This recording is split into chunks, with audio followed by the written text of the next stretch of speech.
ದರ್ಶನ್ ಬಂಧಿಸೋದಕ್ಕೆ ನಡೆದಿತ್ತು 36 ಗಂಟೆಯ ಕಾರ್ಯಾಚರಣೆ. ಮೃತದೇಹ ಸಿಕ್ಕ ಕ್ಷಣದಿಂದಲೇ ಶುರುವಾಗಿತ್ತು ಹಂಟಿಂಗ್. ಆರೋಪಿಗಳ ಬಂಧನವರೆಗಿನ ರೋಚಕ ಆಪರೇಷನ್ ಬಗ್ಗೆ ನ್ಯೂಸ್ ಫಸ್ಟ್ ನಲ್ಲಿ pin to pin details. Operation D ಉಸ್ತುವಾರಿ ವಹಿಸಿದ್ದೇ ಕಮಿಷನರ್. 36 ಗಂಟೆ 13 ಅಧಿಕಾರಿಗಳ ರೋಚಕ ಕಾರ್ಯಾಚರಣೆ ಇದು. ತನಿಖಾ ತಂಡವನ್ನ ಹೊರತುಪಡಿಸಿ ಯಾರಿಗೂ ಕೂಡ ಸುಳಿವಿರಲಿಲ್ಲ. ಇನ್ಫ್ಯಾಕ್ಟ್ ಪೊಲೀಸ್ ಸ್ಟೇಷನ್ ನಲ್ಲಿ 100 ಜನ ಸಿಬ್ಬಂದಿ ಇದ್ರಂತೆ. ಅದರಲ್ಲಿ ಕೇವಲ 13 ಅಧಿಕಾರಿಗಳಿಗೆ ಮಾತ್ರ ಗೊತ್ತಿತ್ತು ಅಂತಂದ್ರೆ ಎಷ್ಟು ಗೌಪ್ಯತೆ ಕಾಪಾಡಿಕೊಂಡಿದ್ರು ಅಧಿಕಾರಿಗಳು ಅಂತ. ಮತ್ತಷ್ಟು ಅಪ್ಡೇಟ್ಸ್ ನಮ್ಮ ಪ್ರತಿನಿಧಿ ಅಂಕಿತಾ ನೀಡ್ತಾ ಹೋಗ್ತಾರೆ. ಅಂಕಿತಾ, ಪ್ರಭಾವಿಗಳು ಇದ್ದಂತಹ ಸಂದರ್ಭದಲ್ಲಿ ಆರೋಪಿಗಳು ತಲೆಮರೆಸ್ಕೊಳ್ಳೋದು, ಅಬ್ಸ್ಕಾಂಡ್ ಆಗೋದು, ವಿದೇಶಕ್ಕೆ ಹೋಗೋದು ಇದು ಸರ್ವೇ ಸಾಮಾನ್ಯ. ಆದ್ರೆ ದರ್ಶನ್ ಕೇಸ್ನಲ್ಲಿ ಹಂಗಾಗ್ಲಿಲ್ಲ. ತುಂಬಾ ವೇಗವಾಗಿ ಈ ಕಾರ್ಯಾಚರಣೆಯನ್ನ ಅಧಿಕಾರಿಗಳು ಮಾಡಿದ್ರು. ಹಾಗಾದ್ರೆ ಹೇಗೆ ಭೇದಿಸಿದ್ರು ಈ ಕೇಸ್ನ, ಅಥವಾ ಹೇಗೆ ಅರೆಸ್ಟ್ ಮಾಡಿದ್ರು ಅವ್ರನ್ನ ಅಂತ? ಸಭಾ ಸುಮನಹಳ್ಳಿಯ ಆ ಒಂದು ಜಾಗದಲ್ಲಿ ಏನು ಮೃತದೇಹ ರೇಣುಕಾಸ್ವಾಮಿದು ಪತ್ತೆ ಆಯಿತು, ಅದಾದ ಬಳಿಕ ಪೊಲೀಸರು ಒಂದು ಎಫ್ಐಆರ್ ಅನ್ನ ದಾಖಲಿಸಿಕೊಂಡು, ಅಂದ್ರೆ ಅಲ್ಲೇ ಇದ್ದಂತಹ ಅಪಾರ್ಟ್ಮೆಂಟ್ ಸೆಕ್ಯೂರಿಟಿ ಗಾರ್ಡ್ ಕೊಟ್ಟಂತಹ ದೂರಿನ ಅನ್ವಯ ಒಂದು ಎಫ್ಐಆರ್ ಅನ್ನ ದಾಖಲಿಸಿಕೊಂಡು ತನಿಖೆಯನ್ನ ಮುಂದುವರಿಸ್ತಾರೆ. ಅದಾದ ಬಳಿಕ ಅಂದ್ರೆ ಬಾಡಿ ಸಿಕ್ಕಿರುವಂತಹ ಜಾಗದಲ್ಲಿರುವಂತಹ ಸಿಸಿಟಿವಿ ಆಗಿರ್ಬೋದು, ಬೇರೆ ಬೇರೆ ರೀತಿಯಲ್ಲಿ ಪೊಲೀಸರು ತಮ್ಮದೇ ಕಾರ್ಯಾಚರಣೆಯನ್ನ ಮಾಡ್ತಾ ಇರ್ತಾರೆ. ಅದನ್ನ ಹೊರತುಪಡಿಸಿ ಅದರ ಬೆನ್ನಲ್ಲೇ ಪೊಲೀಸ್ ಠಾಣೆಗೆ 4 ಜನ ಯುವಕರು ಶರಣಾಗ್ತಾರಲ್ಲ, ಆ ಸಂದರ್ಭದಲ್ಲಿ ಓರ್ವ ಆರೋಪಿ ಅಂದ್ರೆ ರಾಘವೇಂದ್ರ ಏನಿದ್ದಾನೆ ಆತ ಪೊಲೀಸರು ಕೇಳುವಂತಹ ಪ್ರಶ್ನೆಗೆ ತಡಬಡಾಯಿಸ್ತಾನೆ. ಆ ಸಂದರ್ಭದಲ್ಲಿ ಎಲ್ಲೋ ಒಂದು ಕಡೆ ಪೊಲೀಸರಿಗೆ ಮಿಸ್ ಹೊಡೆಯುತ್ತೆ. ತಕ್ಷಣ ಅವರನ್ನ ಪೊಲೀಸರದೇ ಸ್ಟೈಲ್ ನಲ್ಲಿ ಬಾಯಿ ಬಿಡಿಸೋದಕ್ಕೆ ಪ್ರಾರಂಭ ಮಾಡ್ತಾರೆ.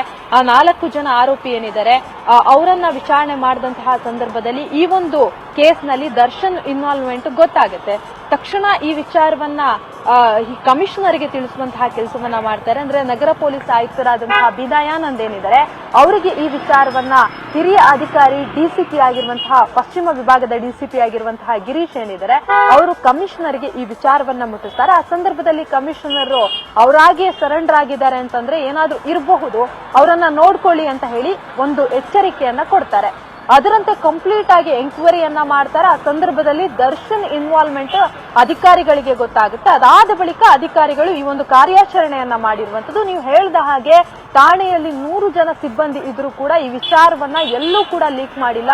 ಬರೀ 13 ಜನರ ಪೊಲೀಸರ ತಂಡ ಈ ಒಂದು ಕಾರ್ಯಾಚರಣೆಯನ್ನ ಆಪರೇಟ್ ಮಾಡಿರುವಂತದ್ದು. ಅಂದ್ರೆ ಪಶ್ಚಿಮ ವಿಭಾಗದ ಡಿಸಿಪಿ ಆಗಿರುವಂತಹ ಗಿರೀಶ್ ಜೊತೆಗೆ ಎಸಿಪಿ ಆಗಿರುವಂತಹ ಚಂದನ್, ಭರತ್ ರೆಡ್ಡಿ ಸೇರಿದಂತೆ ಹಿರಿಯ ಅಧಿಕಾರಿಗಳ ತಂಡ ಏನಿದೆ ಒಟ್ಟು 13 ಜನ ಮಾತ್ರ ಇದನ್ನ ಆಪರೇಟ್ ಮಾಡಿರುವಂತದ್ದು. ಆ 13 ಜನ ಈ ಒಂದು ಕಾರ್ಯಾಚರಣೆ ಆಗಿ ಆರೋಪಿಗಳ ಬಂಧನ ಆಗೋವರೆಗೂ, ಅದರಲ್ಲೂ ಕೂಡ ನಟ ದರ್ಶನ್ ಅನ್ನ ಅರೆಸ್ಟ್ ಮಾಡೋವರೆಗೂ ಕೂಡ ಈ ವಿಚಾರವನ್ನ ಎಲ್ಲೂ ಕೂಡ ಲೀಕ್ ಮಾಡಿರಲಿಲ್ಲ. ಹಾಗಾಗಿ ಈ ಒಂದು ಪ್ರಕರಣದ ಇನ್ವೆಸ್ಟಿಗೇಷನ್ ಬಹಳ ಗುಟ್ಟಾಗಿ ರಹಸ್ಯವಾಗಿ ಪೊಲೀಸರು ಮಾಡಿರುವಂತದ್ದು. ಯಾಕೆಂತಂದ್ರೆ ಇಂತಹ ದೊಡ್ಡ ವ್ಯಕ್ತಿಗಳು ಪ್ರಕರಣದಲ್ಲಿ ಇನ್ವಾಲ್ವ್ ಆಗಿದ್ದಾರೆ ಅಂತ ಗೊತ್ತಾದ ಬಳಿಕ ಬೇರೆ ಏನ್ ಬೇಕಾದ್ರೂ ಆಗ್ಬೋದು. ಅಂದ್ರೆ ಅವರು ಇನ್ಫ್ಲುಯೆನ್ಸ್ ಅನ್ನ ಬಳಸಬಹುದು ಅಥವಾ ಅಬ್ಸ್ಕಾಂಡಿಂಗ್ ಆಗಿರ್ಬೋದು, ಈ ರೀತಿಯ ವಿಚಾರಗಳು ಕೂಡ ಆಗ್ಬೋದು. ಆ ನಿಟ್ಟಿನಲ್ಲಿ ಪೊಲೀಸರು ಮುಂಜಾಗ್ರತಾ ಕ್ರಮವಾಗಿ, ಜೊತೆಗೆ ಅಲ್ಲಿದ್ದಂತಹ ಸಿಬ್ಬಂದಿಗಳಿಗೂ ಕೂಡ, ಅಂದ್ರೆ ಆ ಟೀಮ್ ನಲ್ಲಿ 13 ಜನ ಇದ್ರಲ್ಲ ಅವ್ರಿಗೂ ಕೂಡ ಕಟ್ಟುನಿಟ್ಟಿನ ಸೂಚನೆಯನ್ನ ಕೊಟ್ಟಿದ್ರು. ಯಾವುದೇ ಕಾರಣಕ್ಕೂ ಎಲ್ಲೂ ಕೂಡ ವಿಚಾರ ಲೀಕ್ ಆಗಬಾರ್ದು ಅನ್ನೋ ನಿಟ್ಟಿನಲ್ಲಿ